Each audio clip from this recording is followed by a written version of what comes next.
Hi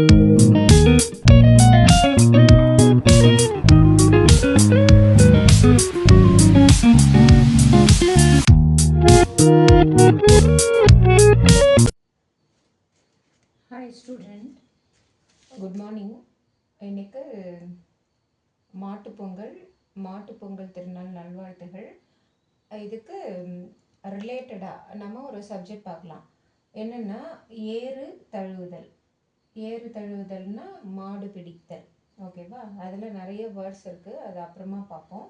இந்த பாடத்தில் 9th Tamil புக்கில் இந்த பாடத்தில் கீவேர்ட்ஸ் நிறைய இருக்குது. அந்த கீவேர்டை நம்ம படித்து தெரிஞ்சுக்கிட்டா தான் இந்த பாடத்தில் இருக்கிற அத்தனை கொஷனுக்குமே டிஎன்பிஎஸ்சிலேயோ இல்லை யூபிஎஸ்சிலேயோ நம்ம ஆன்சர் பண்ண முடியும். ஓகேவா? ஃபஸ்ட்டு இந்த கீவேர்டுன்னு இருக்குது இல்லைங்களா, இதை தான் நம்ம ஃபஸ்ட்டு எடுத்துக்கணும். இதை படித்தாவே நம்ம எல்லா கொஷனுக்குமே ஆன்சர் பண்ண முடியும். அதில் உள்ள முக்கியமான இம்பார்ட்டண்ட் வேர்ட்ஸ் என்னன்னு பாருங்கள். ஃபஸ்ட்டு இயற்கைன்னா விவசாயம், மழை பயிரிடும் காலம் ஆடி மாதம் டு மார்கழி வரைக்கும் எடுத்துக்கிறாங்க. அதே மாதிரி உயிரினங்கள், இந்த கருப்பொருள்னு சொல்லிட்டு புக்ஸ்ல எல்லாம் கொடுத்துருக்காங்க இல்லைங்களா, அதுலேருந்து எடுத்தது தான் இந்த கீவேர்ட்ஸ் எல்லாம். இயற்கை ஃபஸ்ட்டு, இயற்கைன்னா விவசாயம்னாவே அந்த உயிரினங்கள் வந்துடும் செகண்டு.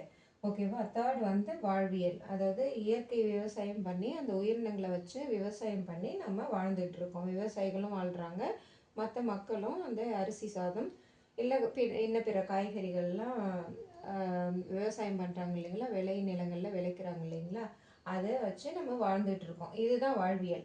இதில் காலம் சொல்லிட்டு எடுத்துக்கிட்டோம்னா சங்க காலம் முதலியே இந்த விவசாயம் வந்துட்டுருக்கு. அதே மாதிரி ஏறு தழுவுதல்ங்கிற ஒரு வேர்டும் இதுலேயே வந்துடும். எப்படின்னா விவசாயம் இருக்குதுன்னா மாடு இருக்கும், மாடு இருக்குதுன்னா இந்த ஏர் பிடித்தலும் தமிழர் பண்பாடு தான். ஓகேவா? அது வந்துருச்சா?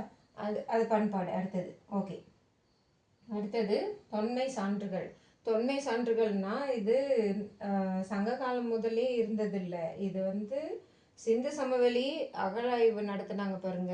அதாவது ரொம்ப நூற்றாண்டுகளுக்கு முன்னாடி, 5000 நூற்றாண்டுகளுக்கு முன்னாடி இருந்த சிந்து சமவெளி அகழாய்வுலேயே ஏர் தழுவுதல்ங்கிற ஒரு இலக்கியம் இருந்திருக்கு. அடுத்தது இலக்கியம் வந்துருச்சா? இலக்கிய வளம். இலக்கியத்திலே 3 வகையாக இந்த சான்றுகளை பிரிச்சிருக்காங்க. இலக்கிய வளம், இலக்கிய சான்றுகள் சொல்லிட்டு.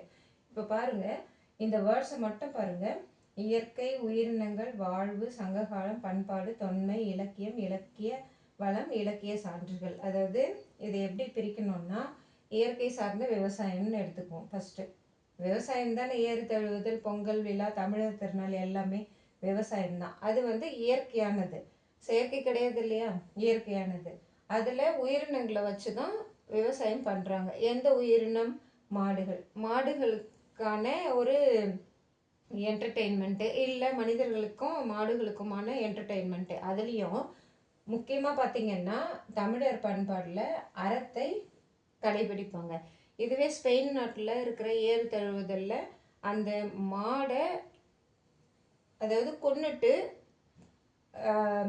பிடிக்கிறவங்க தான் வீரர்கள் அப்படின்னு சொல்லிட்டு சொல்கிறாங்க. ஆனால் நம்ம பண்பாடு இருக்கே, அந்த பண்பாட்டில் மாடை நம்ம எதுவுமே பண்ணக்கூடாது.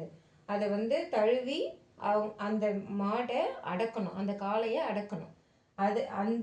அது பண்பாடு தான் அறன்னு சொல்கிறாங்க.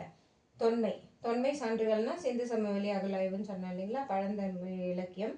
அதில் முக்கியமாக பார்த்திங்கன்னா பல்லு, சிலப்பதிகாரம், கலித்தொகை, புறப்பொருள், வெண்பாமாலைன்னு ஒரு 4 இலக்கியம் தான் இருக்குது. அந்த 4 இலக்கியம், அதாவது மற்ற மொழியிலலாம் பார்த்திங்கன்னா ஒரே ஒரு இலக்கியம் இல்லை 2 இருக்கலாம். இங்கே அத்தனை இலக்கியத்துலேயும் இதை பற்றி பேசியிருக்காங்க. ஓகே. இலக்கிய சான்றுகள்னால் ஓவியம், கல்முத்திரை, அகழாய்வு. நிறைய பாறைகளில் ஓவியம் வரைஞ்சிருக்காங்க. கல்முத்திரையே இருக்குது இந்த ஏறு தழுவுதல் பற்றி.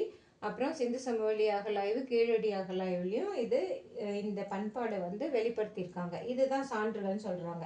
முக்கியமாக நம்ம இந்த கிளாஸில் பார்க்க வேண்டியது இந்த கீவேர்ட்ஸுங்கிறது தான். இந்த கீவேர்டை பார்த்துட்டோம்னாவே நமக்கு ஏறு தழுவுதல்ங்கிற சப்ஜெக்டில் எல்லா கொஷினுக்கும் ஆன்சர் பண்ணிடலாம். ஃபஸ்ட்டு இந்த கீவேர்டு மட்டும் பார்ப்போம். இயற்கை சார்ந்த விவசாயம், அதில் உள்ள உயிரினங்கள், அதில் சார்ந்த வாழ்வியல், அந்த காலம், பண்பாடு, தொன்மை சான்றுகள். அடுத்தது சான்றுகள்ல தான் வரும். சான்றுகள்னா தொன்மை சான்றுகள், இலக்கியம், இலக்கிய வளம், இலக்கிய சான்றுகள். இது மூணுத்தையும் ஒரே ஒரு இதில் கூட நம்ம எடுத்துகிட்டு வந்துடலாம். இலக்கியம், தொன்மை, பண்பாடு, சங்க காலம். அதாவது ஒரு மனிதர்கள் இருக்காங்கன்னா அவங்க இயற்கை சார்ந்து வாழ்கிறாங்கன்னா, அதாவது முக்கியமாக விவசாயம் பண்ணி வாழ்கிறாங்கன்னா அதுக்கு ஒரு பண்பாடு இருக்கும், அதுக்கு ஒரு தொன்மையான சான்றுகள் இருக்கும், இலக்கிய சான்றுகளும் இருக்கும். இதுதான் கீவேர்டு. ஓகேவா? ஏறுதழுவுதல்னா இந்த கீவேர்டு மட்டும் நம்ம ஞாபகம் வச்சுக்கிட்டோம்னா எந்த கொஸ்டினுக்குமே ஆன்சர் பண்ணலாம். இயற்கை, விவசாயம், உயிரினங்கள், அதனுடைய சார்ந்த வாழ்வியல், அடுத்தது காலம், அடுத்தது பண்பாடு, அடுத்தது சான்றுகளில் தொன்மை சான்றுகள், இலக்கிய சான்றுகள். ஓகேவா? அடுத்தது இந்த கொஸ்டின்ஸுக்கு ஆன்சர்லாம் நம்ம படிப்போம். தேங்க்யூ. அப்படியே அந்த கீவேர்ட்ஸை வேறு விதமாக சேஞ்ச் பண்ணி பாருங்கள். அதுலேயும் சில ஐடியாஸ் கிடைக்கும். இந்த மாதிரி தான் படிக்கணும். படிக்கிற வகைகள் இந்த மாதிரி தான். அதாவது ஒரே மாதிரி படிச்சுட்டு இருக்காம மாற்றி மாற்றி யோசித்து படிக்கணும். முதல்ல சொன்னேன் இல்லைங்களா கீவேர்ட்ஸு, அந்த கீவேர்ட்லேயே பார்த்தீங்கன்னா இயற்கை சார்ந்த விவசாயம், உயிரினங்கள் வந்து காளைகள், அதாவது ஏறு தழுவுதல் பற்றி தான் படிச்சுட்டு இருக்கோம். ஓகேவா? இயற்கை சார்ந்த விவசாயம் ஒன்று கீவேர்டு, உயிரினங்கள்னா காளைகள் சார்ந்த விவசாயம், இது 2வது பாயிண்ட்டு. அதே மாதிரி அவங்க வாழ்வியல் விவசாய வாழ்வு, சங்க காலம் தொடங்கியே இந்த விவசாயமும் ஏறு தழுவுதலும் இருந்திருக்கு. முக்கியமாக விவசாயமும் ஏறு தழுவுதலும் பற்றி தான் பேசிகிட்டு இருக்கோம். இது சங்க காலத்தில் இருந்ததா, இப்போ வரைக்கும் இருக்கா அப்படின்லாம் யோசிக்கணும். ஓகேவா? சங்க காலம் 2000, அதாவது தொன்மை காலத்திலே இருந்திருக்கு. தொன்மை காலத்துலன்னா சிந்து சமவெளி நாகரிகம் அண்டு கீழடி அகலாய்வுலேயும் வந்திருக்கு. இந்த மாதிரி காலத்தையும் பேஸ் பண்ணி நம்ம பார்க்கணும். அதாவது இயற்கை சார்ந்த விவசாயம், விவசாயம் சார்ந்த உயிரினங்கள்னா காளைகள், அந்த வாழ்வியல் என்னன்னா விவசாய வாழ்வு, காலம் என்ன காலம், தொன்மை காலம் அண்டு சங்க காலம். தொன்மை காலம்னா 5000 நூற்றாண்டுகளுக்கு முன்னது சிந்து சமவெளி கீழடி, அதில் முத்திரை ஓவியம், கல்முத்திரை ஓவியங்கள்லாம் இருந்திருக்கு. அது சான்றுகளில் வரும். ஓகேவா? காலம் மட்டும் இப்போ ஃபஸ்ட்டு எடுத்துக்குவோம். சங்க காலம் அண்டு தொன்மை காலம். சங்க காலம் 2000 நூற்றாண்டு, தொன்மை காலம் 5000 நூற்றாண்டுக்கு முன்னது. இந்த சான்றுகள்லாம் கிடைச்சிருக்கு. இந்த சான்றுகள் வந்து பார்த்திங்கன்னா இலக்கிய சான்றுகள், தொன்மை சான்றுகள். இப்போது எத்தனை கீவேர்டு நம்ம பார்த்துருக்கோம்? 5. அடுத்தது பண்பாடு. அந்த ஏறு தழுவுதலில் அந்த காளைகளை யாரும் இறப்புக்கு உள்ளாக்க மாட்டாங்க, ஸ்பெயினில் நடக்கிற மாதிரி. நமக்கு தமிழர் பண்பாடில் ஒரு அறம் சார்ந்த விஷயமும் நமக்கு சொல்லி கொடுத்துருக்காங்க தமிழர் பண்பாடில். அந்த பண்பாடை தான் இங்கே எடுத்துக்க போகிறோம். இப்போது திரும்ப ரீகால் பண்ணுங்கள். இயற்கை சார்ந்த விவசாயம், அந்த விவசாயத்தோடு தொடர்புடைய காளைகள், உயிரினங்கள் அது. அடுத்தது வாழ்வியல்னா விவசாய வாழ்வு. அதே காலம் பார்த்துக்கிட்டிங்கன்னா சிந்து சமவெளி நாகரிகம், கீழடி முதலான தொன்மை காலம், சங்க காலம் 2000. அதுலேயும் நிறைய, அதாவது புறப்பொருள், வெண்பாமாலை, சிலப்பதிகாரம், கலித்தொகை, பல்லு இலக்கிய வகைகளில் நிறைய சொல்லியிருக்காங்க. அதெல்லாம் இலக்கிய சான்றுகளாக வருது. அதே மாதிரி தொல்லியல் சான்று, தொன்மை சான்றுகள், அதாவது 5000 ஆண்டுகளுக்கு முன்பே சான்றுகள்னு எடுத்துக்கிட்டிங்கன்னா சிந்து சமவெளி, கீழடி, முத்திரை ஓவியம், இதிலெல்லாம் வந்திருக்கு. ஓகேவா? இது வந்து புக்ஸு, அது ஓவியமாக வரைஞ்சிருக்காங்க, கல்லில் வரைஞ்சிருக்காங்க, அதே கல்லில் முத்திரையாக போட்டிருக்காங்க. இதுதான் தொன்மை சான்றுகள். அதே சங்க காலத்தில் எடுத்துக்கிட்டிங்கன்னா புக்ஸு. தொன்மை சான்றுகள்னா முத்திரை ஓவியங்கள். இப்போ புரிஞ்சதா? இந்த கீவேர்டு மட்டும் நம்ம ஞாபகம் வச்சுக்கிட்டோம்னா டிஎன்பிஎஸ்சி கொஷின்ஸில் நம்ம ஈஸியாக மார்க்கு ஸ்கோர் பண்ணுறதுக்கு வாய்ப்புகள் நிறைய இருக்குது. இதை திரும்ப திரும்ப திரும்ப நம்ம ரீகால் பண்ணிகிட்டே இருக்கணும். அதே மாதிரி அந்த கீவேர்ட்ஸை ரீகால் பண்ணும்போது மாற்றி மாற்றி யோசிக்கணும். இந்த இயற்கை சார்ந்த விவசாயம், காளைகள் என்ற உயிரினங்கள் அந்த விவசாயத்திற்கு பயன்படுகிறது. இந்த விவசாய வாழ்வில் அந்த விவசாயம் மட்டும்தான் செஞ்சாங்களா? அப்படி இல்லை, அந்த காலமும் சேர்த்து செஞ்சுருக்காங்க. அதாவது ஆடி பட்டம், தேடி விதை அப்படின்லாம் சொல்லுவாங்க இல்லைங்களா? இதெல்லாம் தமிழர் பண்பாடு. அதே சமயத்தில் அந்த மாடுகளை துன்புறுத்தக்கூடாது, கொல்லக்கூடாது அப்படின்ற அறமும் சார்ந்து வருது. ஃபஸ்ட்டு என்ன எடுத்துக்கணும்? என்ன தொழில் செய்கிறாங்க? விவசாயம். அந்த விவசாய தொழிலுக்கு உகந்த உயிரினம் காளை. ஓகேவா?